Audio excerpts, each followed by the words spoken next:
Kapag ikaw ay, hello po, good morning mga bayan. Latest progress po tayo rito sa SLEX Toleron 4, Tiaong Interchange. Ito na yung circle mga bayan, oh. Medyo namaos tayo. Kapag ikaw ay galing San Pablo City, ikot ka rito. Papasok ka rito mga bayan. Kapag ikaw ay galing ng Lucena, dito ka. Palabas, ikot. Kung pa Manila ka, doon lang sa taas. Kung ikaw ay Lucena galing, papasok ka ng San Pablo dito. At Tiaong dito rin, ikot ka sa circle. Punta tayo doon sa dulo mga bayan. Naway samahan niyo po si Porca Studio sa ating latest progress ngayong umaga. Let's go!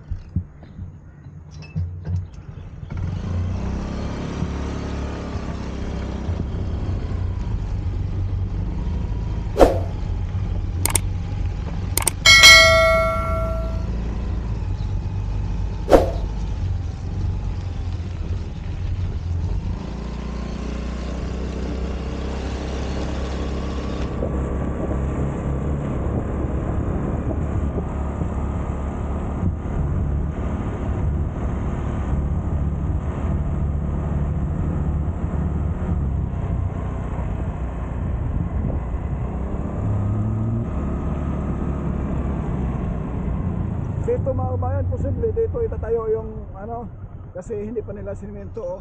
Dito yung toll gate, ito, oh, kabilaan. Posible rito ang toll gate ilagay. Kasi yan na yung papasok eh.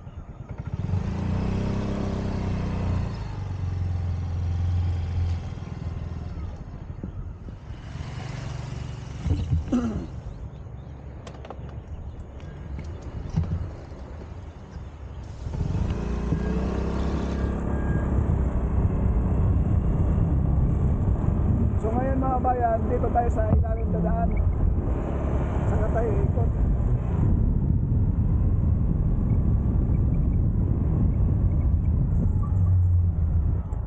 Itong side na ito, kapag ikaw ay galing Tiaong, papasok ka ng SLEX papuntang Maynila, dito sa right side. Kapag ikaw ay galing ng Lucena, mag-exit ka ng Tiaong dito sa right side, kaliwa mga bayan. So kapag ikaw ay galing ng Tiaong papuntang Lucena, dito ka sa ilalim. Opo.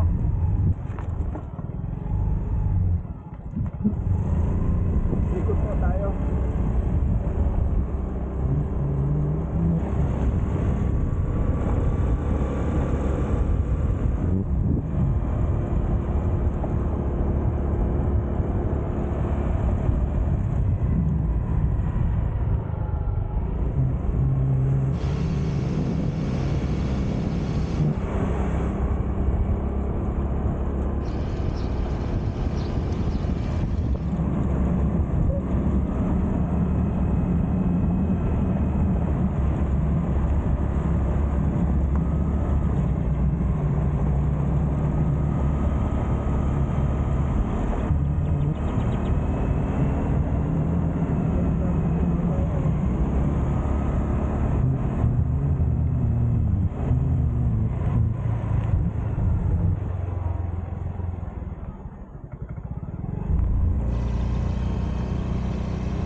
Sisilipin natin dito mga bayan.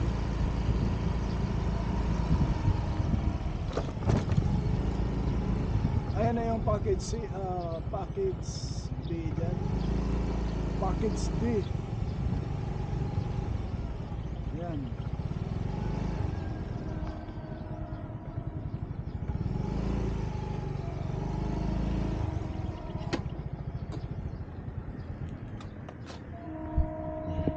Dito mga bayan, ito yung package D dito. mula rito hanggang Candelaria. May habang 15 kilometers mula rito sa Tiaong.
So dati rito mga kabayan, itong portion na ito ay buhangin pa lang, pero ngayon ay sementado na siya. Ito yung papunta doon sa barangay San Isidro, San Pablo City, Laguna mga kabayan.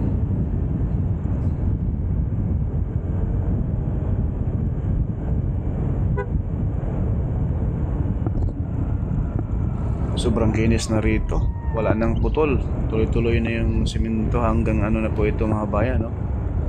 Mula rito sa Tiaong Interchange papunta na po ito sa may San Pablo Interchange mga bayan, para simentado na. Once na ito i-open na sa publiko mga bayan, sana bubuksan na itong package C, package B, no?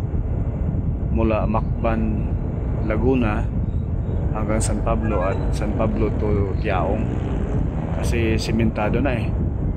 Yung in-update natin yung bundok na nilatagan na rin po ay bago mag Pasko ay tapos na po yan, buong Macban interchange mga kabayan, at buong package B simentado na yan bago magpasko. Kahit ngayon po ay may panaka-naka na ulan, no? Kita mo nyo mga kabayan, agang-aga yung dating 2024 ay Mayo ay sobrang init pa, pero ngayon first day pa sa Mayo ay umulan na. Ayan, makulimlim na yung panahon, laging umulan na po, kaya laging magdala tayo ng kaputi at payong, no? Kalbaryo din po doon sa area ng Maynila mga kabayan, dahil konting ulan lang baha na. Napakasarap dumaan rito mga kabayan, walang sasakyan kahit isa. Tayo pa lang yung pasaway na vlogger na dumaan rito sa SLEX Toll Road 4 Package C mula Tiaong papuntang San Pablo Interchange. Ayan, sa gilid mga kabayan, naglalatag na sila ng bakod. Ayan, sa bandang kaliwa, pinabakura na.